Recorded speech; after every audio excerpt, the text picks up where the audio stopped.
Hello दोस्तों, मैं अधिवक्ता पंकज कुमार और आज हम बात करने वाले हैं खोटे बांट या माप के बारे में। हम सभी बाजार जाते हैं तो देखते हैं वो तौल करने के लिए कांटा होता है या इलेक्ट्रॉनिक भी होता है, और वो आपने पहले देखे होंगे कि लोहे के होते थे, उनमें नीचे वो लगी रहती थी सील टाइप की।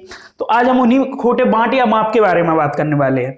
हम बात करने वाले हैं कि यदि आपसे कोई भी खोटे बांट या माप या तौल का जो सामान आप लेते हैं, 1 किलो शक्कर ली, तो उस जो बांट या माप है तौल का वो है, उसमें यदि कोई आपको दिक्कत समझ में आती है कि ये कम वजन का है या फिर ये उसमें वो सील नहीं लगी है गवर्नमेंट की, इलेक्ट्रॉनिक में भी होती है, तो आप तुरंत उसकी शिकायत कर सकते हैं, क्योंकि भारतीय दंड संहिता में ये अपराध है। अपराध कहां है मैं बता देता हूं।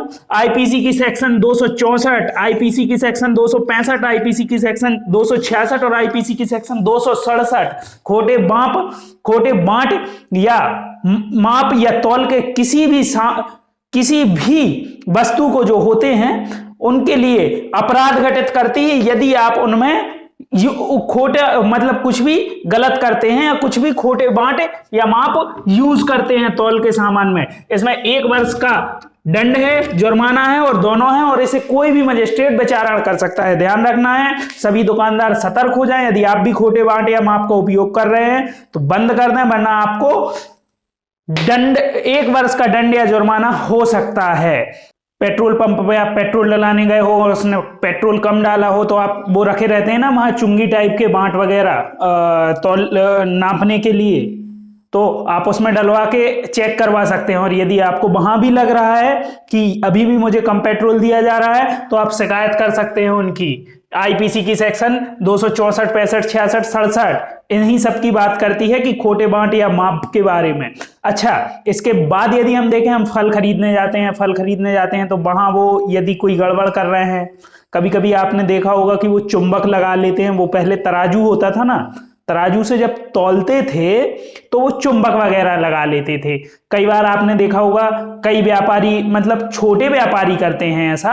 अब हो सकता है उनकी कोई और वजह हो कि उनके पास पैसे ना हो बांट वगैरह खरीदने के, लेकिन यदि कोई बड़े करते हैं ऐसा कि पत्थर से तौल रहे हैं, ठीक है, तो वो सब खोटे वो बांट या माप में आते हैं। आप उनकी शिकायत कर सकते हैं। आप किराने की दुकान पर अक्सर जाते हैं, सामान लेते हैं, दाल हो गई, शक्कर हो गई, ये सब चीजें, और आपको लग रहा है कि वो हमें कम तौल के दे रहे हैं या उनके तौल का जो कांटा है उसमें कोई मिस्टेक है, तो आप उनकी शिकायत कर सकते हैं। आपको ज्यादा डरने की जरूरत नहीं है। आप मुझे बताइए, आपको जो भी जीवन में समस्याएं आती हैं कानून से संबंधित, आप सब मुझे कमेंट में बताएं, मैं सबका सॉल्यूशन बताऊंगा, ठीक है। लेकिन आपको ये जो रोजमर्रा की समस्याएं हैं ना, रोज किराने जाना, खोटे बांट या माप की, इनकी आप सबकी शिकायत कर सकते हैं, और सब ये अपराध हैं 264, 65, 66, 67 में, ठीक है। बाकी अभी ऐसी और भी जगह हैं जहां पे ये लोग क्या करते हैं, तौल में गड़बड़ी करते हैं। तो आपको ज्यादा इसमें डरने की आवश्यकता नहीं है। आप केवल कानून का ज्ञान रखें। आपको सारा कानून का ज्ञान मैं बताऊंगा आपको जहां भी समस्या आती है, लेकिन आप सजग रहें, सतर्क रहें, ठीक है। Thank you.